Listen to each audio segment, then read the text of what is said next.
Well, welcome to the show, Matt. It's so great to connect with you. Thank you. Yeah, I'm really pleased to be here. Thank you for having me. Firstly, thank you so much for being our Top Music Sheets composer for this month. I hope you enjoyed the process. I most certainly did. Yeah, it was really good fun, and I very much enjoyed it. Well, we're going to play through some of your pieces, find out a little bit more about you and your composing. But I just wanted to say I really enjoyed playing through the music. I thought the variety of levels and keys that you use, really engaging harmonies. There's some kind of pop kind of sounds in there without being a pop song, which I thought was very cool. Yeah. Evocative titles, I thought was great. And also equal use of both hands, which I think is something we might talk about in the pedagogy side of things.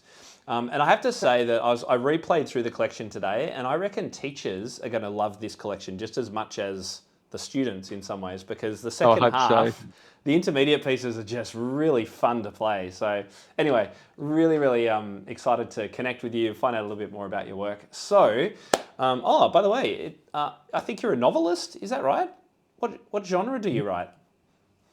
So I started writing when I was about 15, um, so 22 years ago, and I mostly write thrillers and fantasy novels.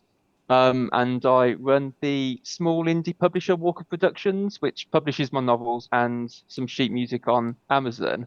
But now I've also started writing some books that combine fiction and music. So I've got a combined adventure story and music theory workbook, Nice. where the reader has to complete the music theory questions in order to progress with the story.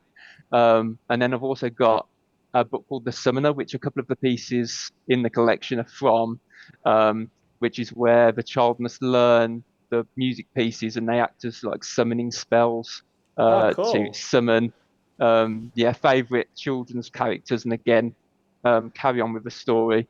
Um, so yeah, and as I say, we'll probably be talking about those pieces as we go. Yeah, that's great. I love the idea of storytelling in music, and that's why I really like the use of some of your titles. I think because a Yeah. title can say so much for a teacher about how to go about teaching something. I think.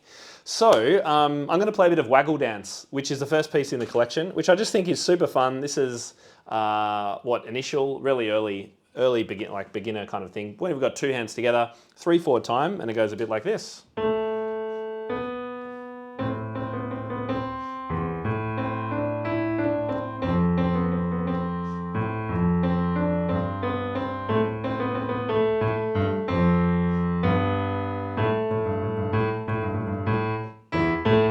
I mean, that is going to appeal to so many students. I just love it. Where did the idea for this come from? Uh, the early pieces, I wanted to compose things where your hands are just staying in one position, so you don't actually need to move your hands. So uh, I think that was in A minor, and so I just wanted to make sure um, the melody and the accompaniment as well, and just stayed in one position. And then I wanted to give some little twiddly bits to the left hand as well, so you're using Yeah, both hands at the same time. Um, and yeah, just some experimentation. yeah, and I love But yeah, the it's a I love that kind of poppy sound. It goes from the A minor to yeah, A minor with F in the left hand, effectively. Like it's yeah. F major seven sounds beautiful. Really, really nice. Yeah, it So, was fun to write. yeah, tell me about your composing. Is this full time work for you, other than the novel writing? Are you teaching as well? I do teaching. Yeah, I do sell a lot of books. But it's not enough to make a living, unfortunately. Although I'd like it to someday. But I do teach piano, and then I also work freelance as a proofreader and editor. Oh, right. So yeah, Is that do a for one little of the bit of a lot. publishing companies? No, it's freelance, and I do fiction editing and non-fiction. Right. Um, so not actually music. Okay. Very cool. And do you compose for other instruments or mainly piano? It's mainly piano. I mean, I do arrange for beginner keyboard, and I've done a couple of publications for flute and violin, and I've written some choral music. Um, but I'm really a pianist, and so Pianist at that's the heart. instrument I focus. Yeah, I Yeah. focus mostly on. Just gonna Move my camera across a little bit. There we go.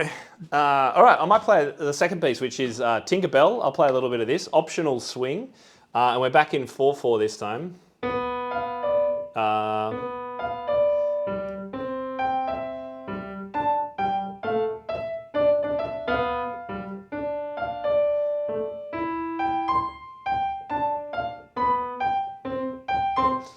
I like they're just kind of fun. They'll be fun to teach. I like that they've got some patterns, and you're kind of getting students and teachers used to share like learning how things look on the page and how they feel. Because there's another piece coming up as well that is really kind of pattern based. And I think, oh yeah, it's The Little Mermaid. Let me play you a little bit of The Little Mermaid because it has this broken chord idea in the left hand. And the right hand has the same pattern, rhythmic pattern over and over. So I wonder, once I've just played a bit of this, I'd be interested to know if pattern-based teaching is something that you focus on a little bit.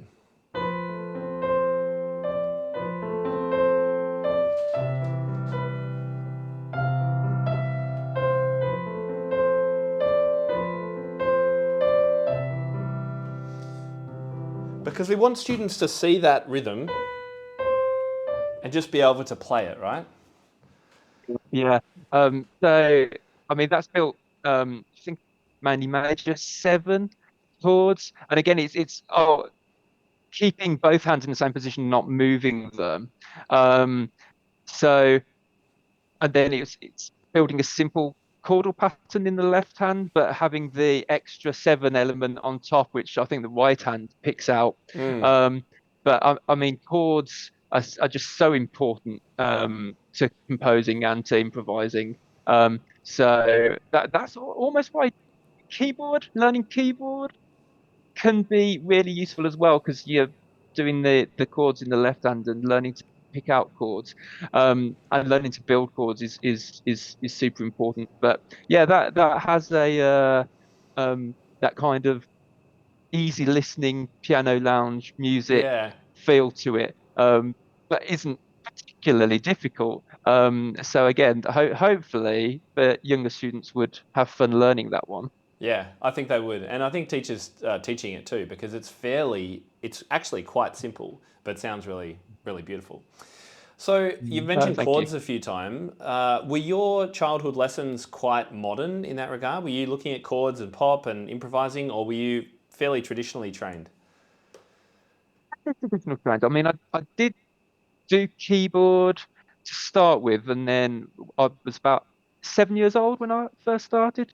And then I switched to piano a few years later, and I went through my classical grades um, and got to grade eight. But then when I was doing alongside the classical grades, I'd work on more poppy stuff and musical theatre stuff as well. I really like musical theatre, so a lot Mm. of my uh, early compositions were quite influenced by musical theatre.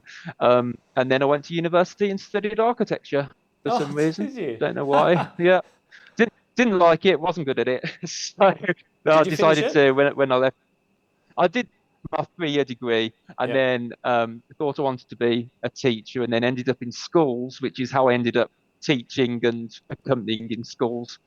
So it was a bit of a roundabout path, but yeah. So my teacher didn't particularly go through composing lessons with me. It's just something I've always enjoyed doing. Um, but obviously the theory side helps, and the more you play and the more different styles you play, obviously that helps as well. Mm. And I think musical theatre actually, our trajectories are not that dissimilar. I had a big time Right. away from piano in music and Yeah. education and teaching, but I did a lot of conducting of musical theatre, and the thing Fair. about musical theatre, it makes you a great accompanist. You become a great sight reader. You have to understand chords because you've got to simplify everything that you play. But there's Yeah. also every musical has a whole lot of genres in it. There's the Hmm. waltzes and the umpapas, and then there's a slow ballad, Yeah. and then there's a bit of jazz, and Yeah. I Yeah. think, Yeah. Absolutely. There's a little bit of everything in them, isn't there? So yeah, yeah, it is really useful. When I was about 12, I think it was Les Mis that I was obsessed with. oh So yeah, my yeah, yeah, it was the like the uh real power ballads from Les Mis, like I Dreamed a Dream and Bring Him Home, I think that I first started to want to write like. So, but yeah, as you say, there's so many different styles, and that's really important um, to get exposed to in order to try and find your own niche. Yeah. In fact, I just saw my nephew in a production of Pippin on the weekend. Are you familiar with that show? Really? I have heard of it, but was it? Yeah, was it? You enjoyed it, The music, yes. I already was familiar with the music, but I'd never seen the show. And right? the music, yeah, definitely check out the music. That you would know Okay. some of the pieces for sure. Mhm. Mm. So I might play another one of your pieces actually. This one's called Jabberwock. And again, Okay. we're back into 3/4 time, which I really love. And this has got a real umpapa to it.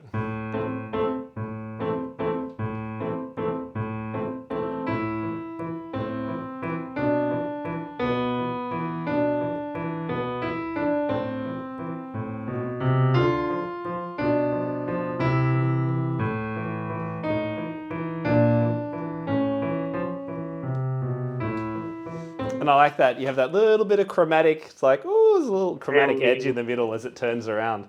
Yeah. Hard Again, to really good introduce fun. it. Yeah, yeah. So Jabberwock is one of the characters from Lewis Carroll's Alice in Wonderland. So that piece is from the Summoner, and to summon, as it were, this character, um, you have to play that piece, and the child has to learn that piece. Um, but yeah, I just wanted to add that chromaticism in the middle, just so we're not just all on the white keys, just to gradually introduce a bit harder, a bit more difficulties, but a bit more technical stuff. Mm. Now, I'm interested to talk about some of your influences. We've talked about musical theatre. I want to ask you about some more, but before that, I want to play one of your nocturnes. So you've shared with us some beautiful nocturne pieces. I love this. This one is, so this is about grade 4, I think. We're in, well, we've got 3 flats, so we're in E flat major, I think. And we've got this beautiful rolling kind of left hand, and then a melody that just floats over the top. So it goes like this.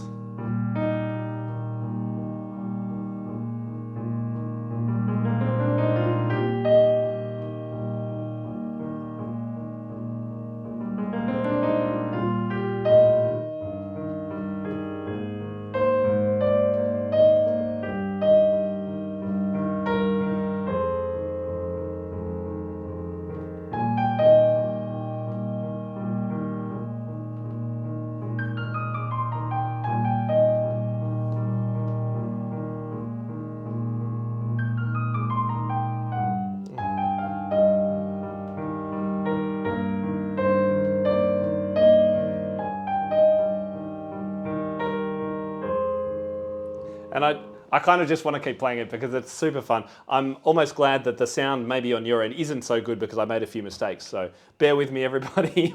My sight reading at in the evening time isn't always amazing. This is just stunning. This is one of the pieces I think teachers will really enjoy playing. Can you tell us how these nocturnes have come about, and were you inspired by, well, the master of nocturnes?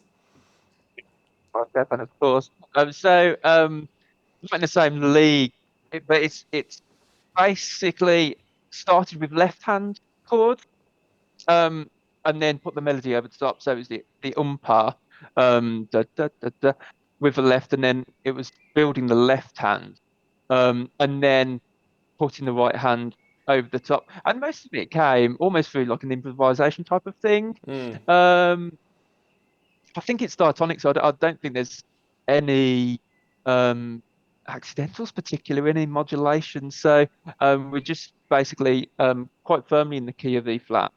Um, but yeah, it was just the rolling chords and the runs of the scales as well. Um, it came in like a kind of improvisational sense, and then I'll obviously just write down the sections that I like and redo the ones that needed a bit more work. But yeah, Yeah. chordal bass to start with, and then right hand over the top. And at bar 17, the right hand does these rolling chords, which I think, I mean, they're fun. They're fun to play. They sound great. I reckon that there's a little bit of an Audi kind of channeled here. Are you familiar with the now? I'm sure you are. That kind of film music, minimalist style composing. Yes, yeah.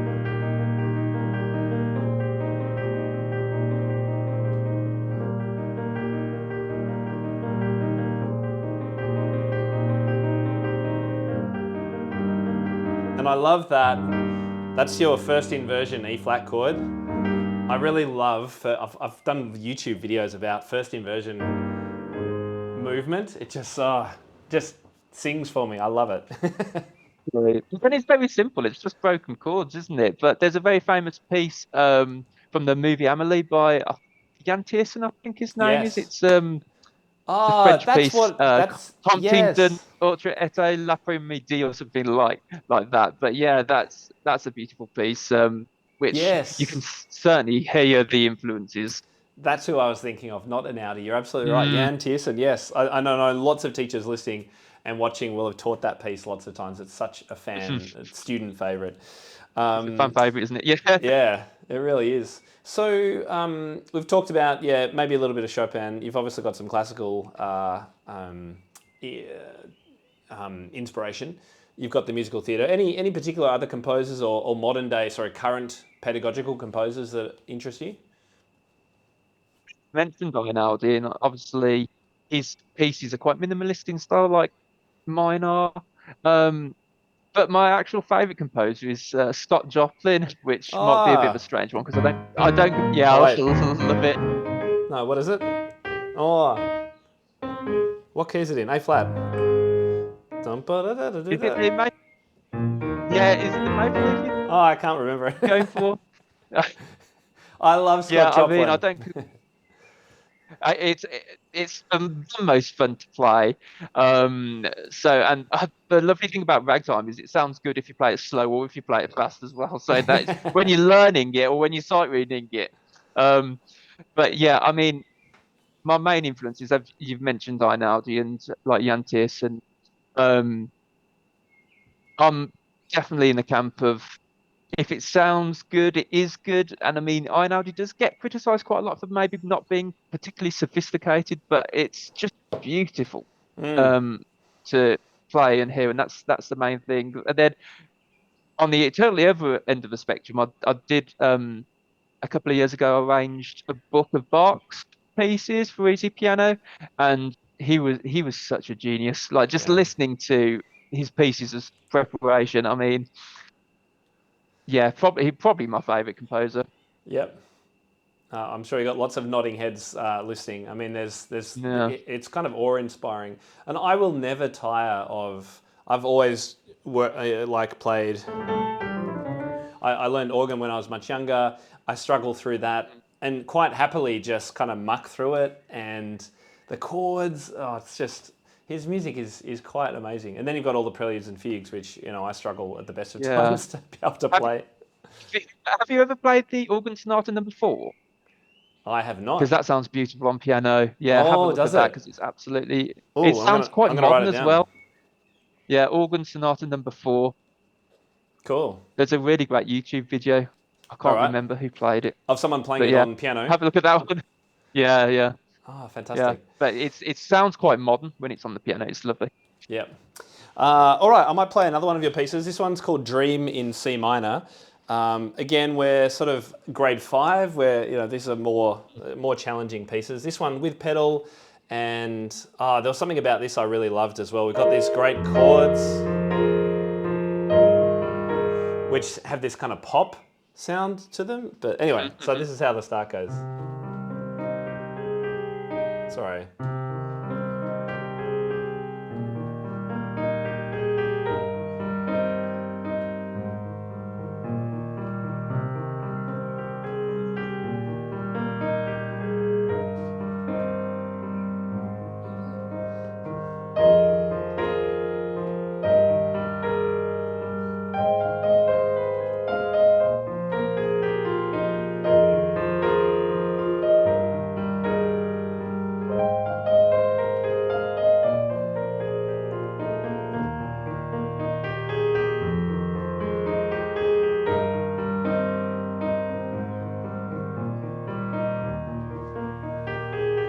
could keep playing it. It's just beautiful and fun to play. By the way, as always, with all of our Top Music Sheets collections, we do have professional, proper recordings that you can listen to if you want to have a listen to them. So one of the things I wanted to ask you is about your pedagogy.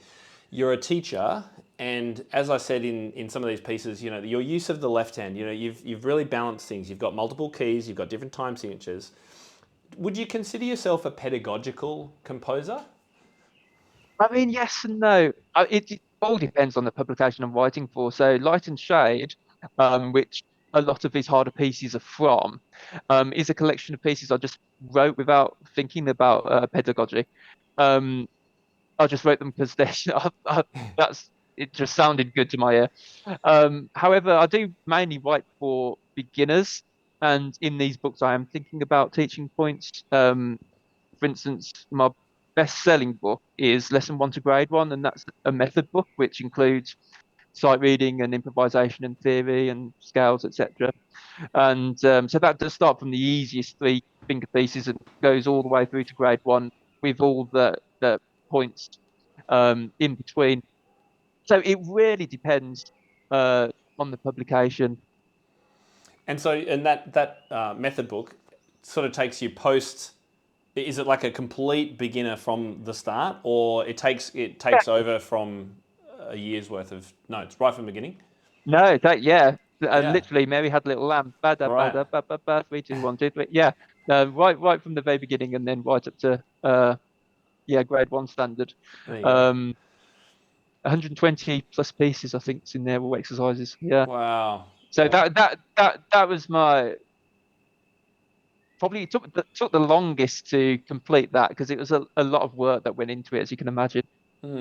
So, I mean, you've got a lot of music, and I love highlighting composers on the podcast and in our membership, so that we can find out more about you and hopefully get teachers to check out more of your work. You've got quite a catalogue. How did you go about choosing the pieces for this particular collection? So I wanted to show a range of styles and a range of difficulties, and also a range of publications. I wanted to pick from quite a few of my books. So as I've already mentioned, five of them are from Light and Shade, but the other pieces are from three different publications, which are all written for Grade One. So that's how I got the range of difficulties from just the earlier books, and then moving up to Light and Shade for the more difficult pieces. And have you got any tips or thoughts about composing, helping teachers encourage composition in students? I mean, I didn't. Yeah, I had a great teacher. She was really progressive. She'd help me learn whatever I wanted, but she didn't encourage me to make up my own things. And I know that that's changing. More and more teachers are doing this. But have you got any thoughts on that? yeah, it just involved composing in lessons and improvising in lessons as well. So I'll often like play for the beginners, play a simple chord progression in C major. So like C, G, A minor, F. Just repeat that like on the bass, and then just ask people to play a simple melody on the white notes over the top. And because it's quite structured, it sounds really good. Uh, just because we're obviously using the key of C major over the C major, just a chord progression, the key of C major, and then you can switch it to A minor and just again just on the white notes, and then maybe use the black notes and go into G flat or E flat minor, and so the pupils very quickly start to think that if there's a structure behind it, if you're not just picking out random keys, that if you understand the theory behind it, then um, it's much easier to pick out your own pieces and make them melodic and harmonic as well. Um, and if a teacher doesn't even have much experience with composing themselves, it's really easy to ask a pupil to, with their left hand, just play C, F, and you have the 1 to 4, and just play that alternatively, and then get them to play a simple melody with their right hand over the top. So just start with these um, basic chordal. I mean, lots of people probably have different ideas, but I'm very chordal with how I compose anyway. But just starting with this chordal approach is really useful and is probably the easiest way I've found to get kids into composing or get pupils into composing. The other thing I love about that approach is that using the scale, the notes of the scale, say C major, teaches students. So yes, it's creative. Yes, they're improvising, but it also teaches them that the notes of the scale are related to the melody notes of the key of the piece they're working Yeah, in. And sometimes yeah, kids don't know why they're playing scales. We just make them do yeah, it for exercise yeah. or whatever. But there is so much more to it. You know, Mhm. that is the note set that diatonically at least makes up the melodies that we're playing. So I agree. I think it's a great easy intro. They'll say, "Why do I have to do scales?" And it's like, well, you'll appreciate it when you are. That's right. Yeah, when you've learned the theory and when you're sight reading and you don't have to worry about the key signature because you already know what's in the key, etc. Um, yeah, it's really important, isn't it? Yeah. What other advice? I'm going to play one more of your pieces. Actually, my battery is going to go, so I should probably do it. Let me do it now. This one's called Heart on Fire. This is another one I think teachers will enjoy playing themselves. So it's got this really free intro, which students can kind of take their time, which is great. And then the main melody comes in.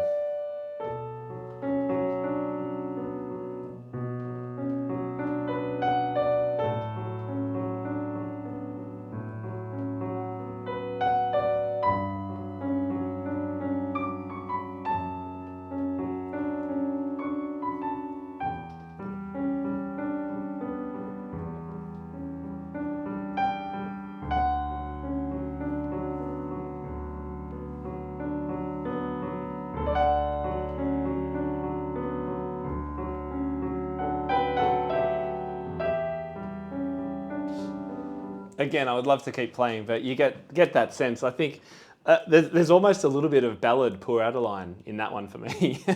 Mm, yeah, that's true actually. A lot of the interest in that one is in the left hand. Yeah. Um, and it gets quite tricky in the right hand as well. I think when you're playing in octaves. Yeah, we do Um, but have. yeah, Yeah. that's one of my favorites though. Um, that's one of the ones that I wrote. Um, but couldn't play it fluently until I practiced it. So Yeah. I I just wrote it really slowly and then had to practice it to be able to actually play it. But no, that is one of my favorites. I do like that one. Yeah, it's a great one. I know that teachers will really enjoy that one, and I really encourage teachers to look it up as well. So, before I get to my last few questions, I just want to remind everybody listening that this collection, which Matt's been kind enough to share with us, is available at Top Music Pro. This is what we give all our members each and every month. Fantastic new collection of studio licensed sheet music. And teachers can access that on our light plan, which is just $10 a month. It's crazy. So it's over at topmusicpro.com if you're not already a member. Matt, I did want to ask you about any advice you might have for other budding teacher composers. Yeah. So, universal advice for writers is to write a lot and read a lot. So for composers, I'd say to write a lot and play a lot. So play a wide variety of styles and composers and eras. You can go to your local music library and borrow work from a composer you've never heard of or never played before. Have a good look at all through the public domain, works on the internet, listen to a lot of music, listen to a lot of live music, and practice your music theory. And what about getting music out there? Yeah, so this is tricky because there's such a lot of luck involved. Um, I mean, social media is brilliant, but again, it's very tricky to get the exposure, but um YouTube and TikTok, um and then you can uh self-publish on Amazon, which is what I did, or I think other places like Lulu you can also self-publish. um is a great way to get your work out there as well. Yep. Yeah, it's the tricky part, right? I mean, you can write the best music, Yeah, but if it's not seen by people, so yeah. this is why I love being able to offer these collections to composers. What would you say to other Mhm. composers about the process of creating one of these Top Music Sheets collections. Well, if you can take part, it's been such a good experience. And as we've talked about before, try to choose a variety of styles and difficulties. Um, I decided to aim for grade 5 or below, just to have as wide-reaching appeal as possible. But it's such a good opportunity to have your work exposed to more pianists and teachers who may wish to use it with their own students. Um, and who knows, you may become someone's favorite composer. That's right. Yeah. Well, thank you so much again, Matt, for putting this collection together for us. I really have enjoyed playing through it. It's been great fun. Where can people go to Good. find out more about you and your music? Fortunately, my website is being redeveloped at the moment, which isn't very good timing. That's But okay. you can find all my publications on Amazon. Just type in Matt Walker piano books. And then you can follow my Facebook page, Walker Productions, and subscribe to me on YouTube, which is Matt Walker Pianist. Fantastic. Yeah, I think YouTube's a great place because you'll be able to hear what the Hmm. pieces are all like, right? Yeah, Yeah. yeah, absolutely. Yeah. Fantastic. Thanks again, Matt. I'll let you get on with your day, but really appreciate you contributing this. It's fabulous music, and I really encourage everyone to go and check out more of Matt Walker's music. Thanks again, Matt. Well, thank you. Thanks so much for having me. Cheers.